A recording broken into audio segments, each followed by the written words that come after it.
alaykum. Hurmatli prezidentimiz. Men sizga olib borayotgan siyosatlaringizdan xabardorman. Matbuot orqali ko'p kuzatib boraman. Rahmat. Sizlarning qilayotgan qarorlaringizdan rozimiz, lekin siz qilayotgan qarorlarni pastdagilar o'z yo'licha foydalanyapti.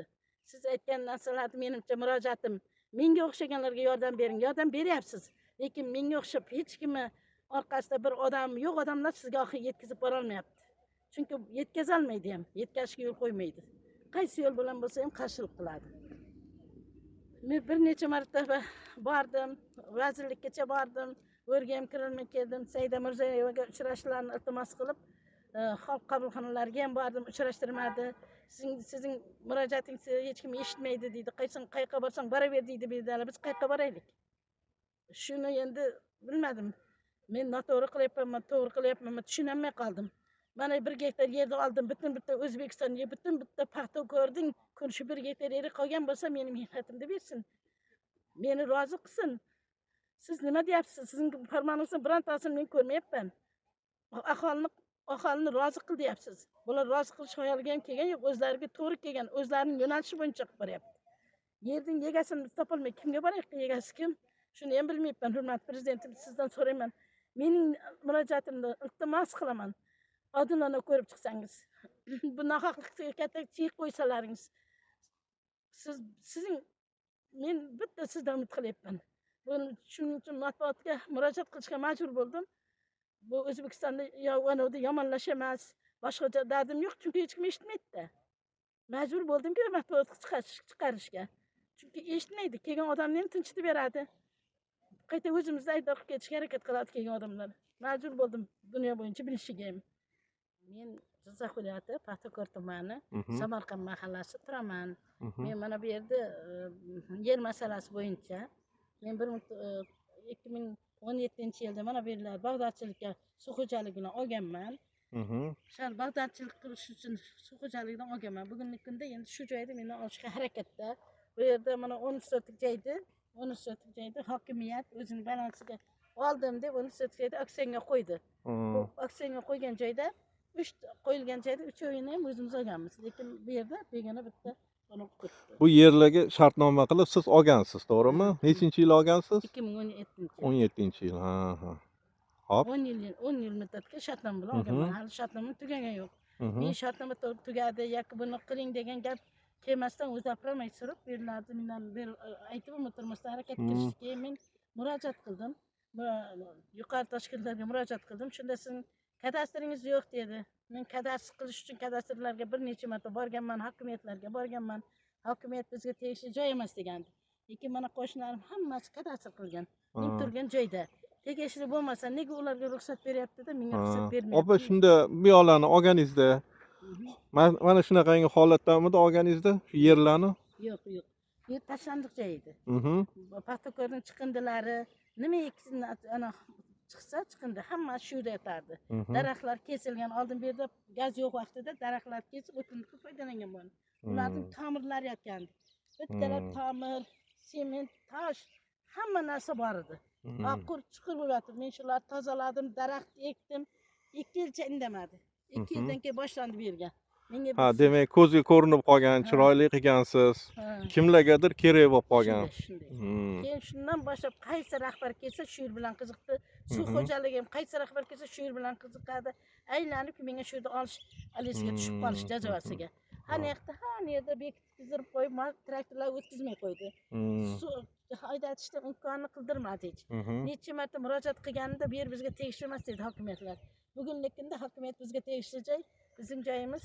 Bu yerda nima deydi, dam olish maskani qilamiz deb bahonalar bilan, bilmadim, balkim haqiqatdir, oldingi hokimimiz shunday qilib bu yerni buzishga tushdi. Men uyimni buzdirib, ko'chalarni buzdirib, olib qo'yish maqsadi bor.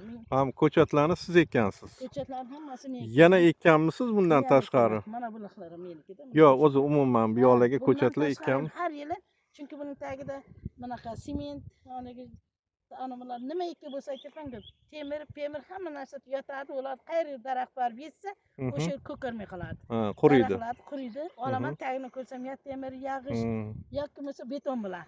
Shuni tozalab yana ekaman, yana boshqa yerdan chiqadi.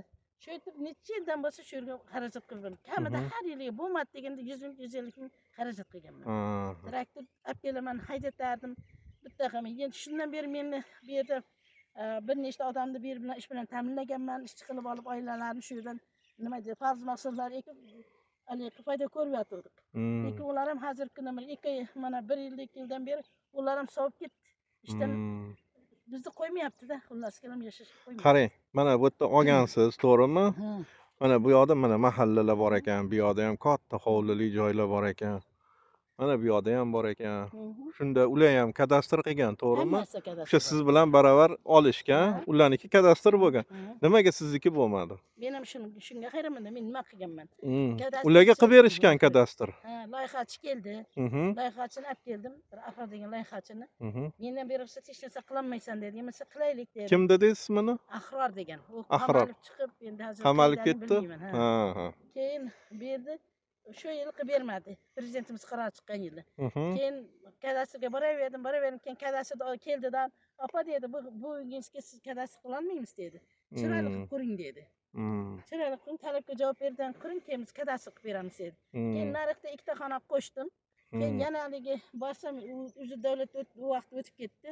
Endi qilib berolmaymiz dedi. Maqsadini aytmaydi nimaligini-da. Har yili iltimos qilaman, shu yerga kadastr qilib beringlar menga deb. Bu yer mumkin emas, muhofaza zonasi dedi. Muhofaza zonasi bo'lsa, bular muhofaza zonasiga kirmaydimi? Ya'ni. Ha, to'g'ri, to'g'ri. Bularga qilib berishgan. Qilib beradi. Bu yerda 9 jona yashaymiz. Ha, shu kichkina uyda. Ha, mana shu 9 kishi. Bundan boshqa uy yo'q Yo'q, sizda. boshqa uyimiz yo'q. Boshqa uyimiz yo'q. Shunga endi bugungi kunda bilmadim, kimga murojaat Kechirasiz, opa, mana bu qurilish qanaqa? Kimniki bu? Siznikimi bu? Sizni yeringizda qurilgan ekan. Bu meniki emas. Buni bir haligi hokimning Moni Shezat degan, Shatmanov Shezat degan odam orqali bu yerda bir anov degan odam bor. Jo'rabek degan bola quryapti, shunga qur degan, shuni quryapti. Menda dokument bor deydi. Agar dokument bo'lsa, mayli, bu dokument bir qandaydir dokument ko'rsatyapti. Lekin bu yerda 3 ta magazin qurilish to'g'risida dokument bor. 3 ta magazin degan joyini menga o'zim sotib olganman. Siz Bu qanday quryapti bilmayapman-da. Ha, bu joylarda 3 tasini siz yutgansiz. Boshqa yo'q. Keyin bu yerda kelib surib tashlatdim, shuni qurib boshlab, menga bu yerda buyurtmas, o'zim yutganman, o'zim qilishim kerak deganimga hech kim quloq solgan yo'q. Ayniqsa mana Shatman Sherzod. Mana bu qurilishlar, ta'mirlashlar bo'pti, qarang. Bu yaqinda bo'lgan shekilli. O'zi oldin bunaqa holat bo'lmagan. Meni tushunishim bo'yicha mana shu qanaqangidir o'tlar ta'mirlab chiroyli bo'lgan sari sizni ham yeringiz kimlargadir nazariga tushgan, qaysidir bir kattakonni shu joyi bilmadim nima qilib bo'lsa ham ega chiqmoqchi-da. Shunaqa desa ham bo'ladi. Bu yerda qandaydir foydalanmoqchi. Men agar dam olish maskani deydi, prezidentning qarori dam olish maskani aholi yashab turgan joyda dam olish maskani qurilsin degan qarorni ko'rmadim yoki eshitmadim. Men ham qiziqib boraman. Men hayronman-da, men kimga nima qildim? Nima uchun men ham bir O'zbekiston fuqarosiman. Mening farzandlarim, nevaralarim O'zbekiston fuqarosi-ku. Nima uchun menga bunday qarshilik qilyapti? Bu joy kerak ekan, men mehnatimni qadrlasin. Bu yerda menga hamma guvoh. Meni shu yerda shartnoma asosida qilishdan oldin shu suv xo'jaligining rahbari butun anolarni chaqirib, ishchilarni chaqirib, kim bu yerda obodonlashtiradi? Agar sizlar obodonlashtirsa, olinglar, tozalanglar dedi. Ular bittasi bizga kerak emas dedi. Yemasa shu ayaqqaga beramiz dedi, beravering dedi. Shundan keyin olganman buni 2017-yilda. Ungacha hech kim olmagan, bu tashlandiq joy bo'lgan. Tashlandiq joyda hech kim kirib ham qaramas. Hayratda qoldi. Bu yoq bunaqa ta'mirlashlar ham bo'lmagan. Bir tashlandiq holat. Chiroyli bo'lib qolgandan keyin shu yerga har yo'l bilan ko'rdi. Ololmadi, keyin mana ularni qurdidan endi shu yo'l bilan olishga harakat qilyapti. Lekin boshqa yo'ldan ololmadi. Bu oldingi hokimimizning nazariga tushib qoldik-da, shu qanday bo'lmasa harakatga tushdi-da, tortib olish maqsadida. Bu yerda nima niyat qilyapsiz, mana Xudo xolisa o'zingiz bahorda? Bu yerda bag'dodchiligimni yana ko'karmaganlarni qaytadan ekib, joylarni qaytadan tekizlab, daraxt bog' qilib, tagiga yana ular olayotgancha baliq mahsulotlari ekib, chiroyli bog' qilish niyatingiz bor. Bolalarim bilan shunda yana ko'chat ekish niyatlaringiz bor. Ekish niyatlarim bor. Bolalarim Rossiyada, ilingan joyda yuribdi, uyimiz yo'q. Bolalarim kelib shu yerda ishlasin deyapman. Rossiyada, to'g'ri, to'g'ri. Dola deguncha shu yerda yesin, shu yerda yashasin, o'zimizga foydasi tegsin O'zbekistonga. Albatta. Farzandlarim bolalardan yiroqda, bolalar ilmli joyda yuribdi. Bolalari bilan deyarli bir yilda bir marta keldi, bir oy 2 turib yana ketadi. Shu ozodda qolib, shularning ishlagan pulini ham mana shu yerga sarflaganman-da. Traktor o'zi kelmaydi, o'zi bo'lmaydi. Buni haydayotganingiz kamida 3 marta, 4 marta alik qilasiz. To'g'ri. Mening mehnatim nima bo'ladi degan savolga hech kim javob bermayapti-da. Qaysi tashkilotga murojaat qilgansiz? Hokimiyatga murojaat qildim. Tuman hokimiyat. Kadastrga murojaat qildim. Viloyat hokimliklariga borib, kadastrga, qurilish boshliqlariga ular kelib ko'rib ketdi. Bu yerda iloji imkoni boricha kadastr qilib beramiz, opa deb ketdi. Lekin yo'q, kelishmadi. Hozir общий qancha chiqadi bu yer? Sizga tegishli shartnoma bo'yicha. Shartnoma bo'yicha 1 gektar joy. 1 gektar. 1 gektar joy.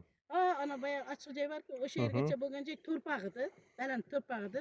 Shu yergacha 100 gektar edi. 1 gektar. Shu keyin men o to'rpaqlarni tekisladim.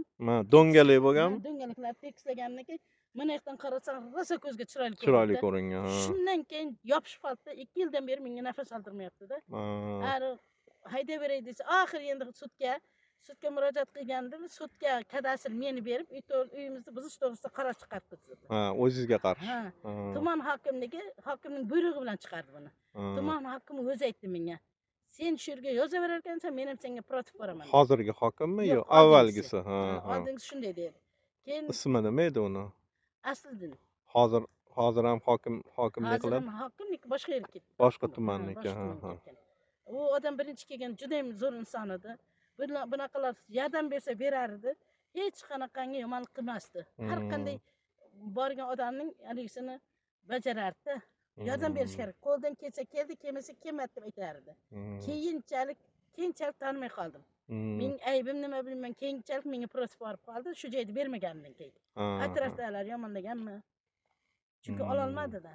Yaxshi gap bilan keldi, sotdi. Men sotishni olmaganman dedim. Bag'dodchilikda olaman dedim. Siz sotishingizni taklif qilishdi. Buyur, bag'dodchilik olganman, sotmayman dedim. Qandaydir odamlar keldi. Bir meni urding deb turim, men ketsam, bu santaj oyal deyapti-da. Bir mashin Damas militsiyalar kelgan bu yerga, mana qurilish qurayotgan. Ha desa, bu santaj qilyapti. Men santaj xayolimda ham yo'q. Men Jizzaxda yurganman. Kelib bolalarim qo'rqitganda, bolalarim bari kirib ketgan. Ana tezkin militsiyalar bizni qamoqchi deyapti. Kelsam, hech kim yo'q. Nima maqsad bo'lgan? Maqsad meni qo'rqitish bo'lyapti. Yo'q, ichki ishlar kelib nima biron bir qo'rqqan odam mush ko'tar qilib, meni santaj qilyapti degan qiladi, hal qilganim yo'q. Oldindan kelib shu santajni o'zlari uyushtiryapti-da. U bilan men shu santaj qildirib, janjal qildirmoqchi bo'ldim. Kim bilan janjal qilmagansiz? Men yo'qman-da, qayerga janjal qilaman.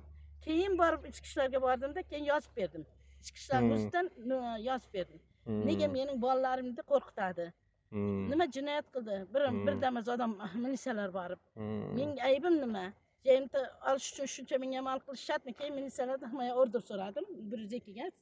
Himoya order so'radim. Berishdimi himoya order? Bermadi. Bermadimi? Bermadi. Bular hamma narsa qilishi mumkin-da. Chunki menga bir nechinchi marta tuhmat. Avvallari ana yo'lli bo'lganmi? Yo'q. U yo'l bo'lmagan. Demak, u yo'l bo'lmagan, bu ta'mirlashlar ham bo'lmagan. Demak, bu qanaqangidir dam olish anaqasi park bo'lgani uchun shu yerlarda qanaqangi kimlardir foydalanib tadbirkorlik uchun kimlardir nazariga tushgan. Naryoq ham yo'l bo'lgani uchun qanaqangidir chiroyli ko'ringan yer. Chiroyli ko'ringancha yo'q, ochib olibdi o'zi uchun. O'zi tayyorlayapti bular. Endi bu yerda olib qo'ysa o'zlari bilgan ishni qiladi-da, o'zlari tayyorladi. Niqobi dam olish maskani. Qarang, bir nahotki mana bu yoq ham bir chiroyli hovli ekan. Chiroyli yo'lli yuzi mana. Har yoq ham shunaqa. Oxirigacha uy. Mana o'rtada ana bor, ana aylantirgan. Undan yoqda yana uy bor. Qarab, oxirigacha. Bularga kadastr qilgan, nega sizga bir kadastr qilishmagan ekan? Men ham shunga hayronman-da. Men ham shunga javob kutaman. Yerning egasi biz emasmiz dedi hokimiyat. Yerning egasi sizlar bo'lmasa hokimiyatni yozmani ortiqqa ya uni oqarabini oq demoqchi emasman. Men respublikaga chiqdim. Shu yer masalasi bo'yicha yerning egasi kim deb bordim. Kim menga yordam beringizlar. Kimga borsam biz egasi emasmiz. Davlat egasi deydi. Viloyatga borsam biz egasimiz, davlat egasi. Kim egasi? Kimga borib uchrashay? Kimga murojaat qilay? Kimcha eshitadi mening dardimni? Bitta menga o'xshab mehnat qilganning o'zlari qilgan ishini bitib olib qo'yaversa qanday ishonamiz bunga? Qonunlarga qanday ishonamiz? Qonun boshqa chiqyapti. Prezidentimiz kuyib, jonib xalqni izlamayapti. Yordam beryapti. Qayta bular kim katta qimirlagan odam bo'lsa, shuni qaytib qo'ysa ham tatib qo'yishga harakat qiladi. Kimdan so'raydi? Kimga aytadimiz? Tushunarli. Siz do'konni joyini tender orqali yutib olgansizmi? Shuni kim qurilish qilyapti hozir?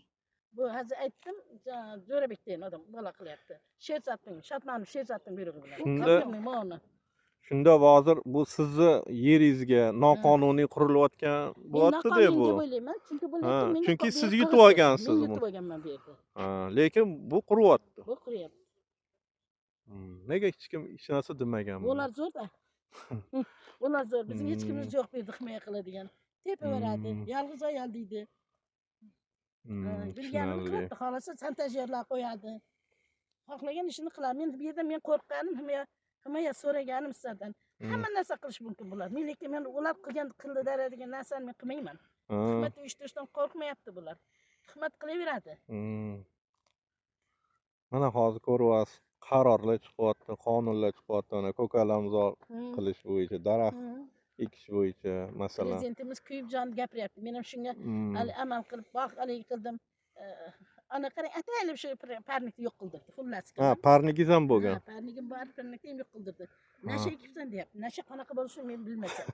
Keyin buzib tashladim. Qo'yasizlarmi? Tinch qo'yinglar. Men endi qariganda tinch yuraydi desa, men ham qo'ymayapti-da. Mana ishlaymiz, agar qilamiz, boshqa qilamiz, hamma bizga keladi. Bir narsa sal qimirlab qolsak, birov keladi. Ha, bitdingizmi? Nima qildingiz? Ya militsiya keladi, ya bo'lmasa gadasi, nologa ish qilib birovga bezovta qiladi-da. Maqsad bu yerda meni ko'chirish. Maqsad bu yerda olish, boshqa hech narsa emas. Men shunday deb o'ylayman. Har nimani tinch qo'ymaslikda, bir oxiri o'z xohishingiz bilan topshirib ketish bo'lsa kerak. Men uyim bo'lsa, balkim chiqib ketarmidim. Uyim yo'qligi uchun o'tiribman-da. Bolalarim sog'sam bo'lishini xohlamayman. Bolalarim yetib. Albatta 10 yil ichida ozmuncha mehnatingiz sinmagan bo'lsa kerak bu yerga. Men shu yerda o'tdi. Mehnat qilaman deb. Bundan tashqari narigi siti deydi. Mana anodan ko'pirdan tashqari mana qo'yib bor. Shuni nariyog'ida 4 gektar joyga 39 gektar joy bor edi. Shuning 4 gektar joyida daraxt hech narsa yo'q edi. Odamlar mol boqib yuradi. Prezidentimizning shu ko'kamlashtirish bo'yicha daraxt ekish bo'yicha farmoni chiqqan ekan, ham o'sha yerda 4 gektar joyga 4000 ta daraxt ekdim. Ichini haydatib, shu yer bilan yana 15-20 kishi ish bilan ta'minladim. Chopig'i deydi, boshqa deydi, qalampir ekdim. 15 tonna qalampir oldim. Lekin u yerda mendan ruxsat sho'ng'iraligida xo'jayin og'rimay netmay o'tib qoldi. Undan keyin onam o'tib qoldi. Mendan so'ramasdan surib berib, aslida o'rmon xo'jaligida qonun bo'yicha qabr atrofiga uylar qurish mumkin emas degan qonunda o'qiganman. Lekin hozir bu yerga qonun uy qurilgan, uy qurib tashlagan. Odamlar yozgandan keyin kadastr borib ketdi, qamalib ketdi, bo'ldi. Loyihachi qamalib ketdi. Lekin menga hech qanaqangi shuncha 4 gektarga chiqqan mevalarimni, ekkan daraxtlarimni joyim mehnatim uchun bu yerga hech narsa bermadi. Endi navbat bu joyingizga bo'lsa. Chunki u yerda men ishchilik qilaman, chunki 1 yilga shartnoma qildim. Ular o'rmon xo'jaligi aytdi. Eksib, aleqsangiz keyin uzaytirib beramiz, yil ulgurmadim-da. 1 yil tugadi, shartda ular haydab tashladi, yantan ekib tashladi. Men yana shartnoma qilish uchun xo'jayinim o'tib qoldi, o'zim bilan o'zim bo'lib qoldim, ular foydalanib qoldi. Bular maqsad shu, bilmayman. Birov sal bir yerda obodonlashtirib, chiroyli qiladigan bo'lsangiz, o'sha joyda olib qo'yadi. Luboy joyda. Luboy vaqtda. Orqangizda odam yo'qmi? Xohlasa mabodo qanaqangidir bir yordam kerak bo'lsa, qo'limizdan kelgancha mana Toshkentga boring. Kerakli mutasaddilarga olib kiraman o'zim sizni.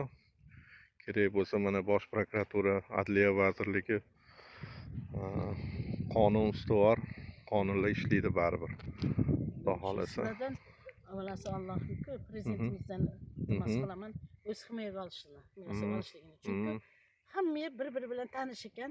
Mana 2 yildan beri, 3 yildan beri shu masalasi bo'yicha yugurib yurib, oxirgi hech yerga o'tmagandan bildim. Bari bir-birining noto'g'ri qilmas ekan. Shuning uchun haqiqat izlab respublika chiqishga, prezidentimiz chiqishga, matbuotga chiqishga majbur bo'ldim. Hech kim chunki eshitmadi. Himoya ham so'rayman sizlardan. Men nima bo'lgan taqdirda men hech qanaqangi O'zbekistonga yomonlik qilmayman. Hech qachon O'zbekiston xalqiga qarshi ish qilmayman. Mening ustimdagi nimaiki ish bo'lsa tuhmat bo'ladi. Nima deb eshitsalaringiz ham, qildi desalaringiz ham, chunki yolg'on bo'ladi.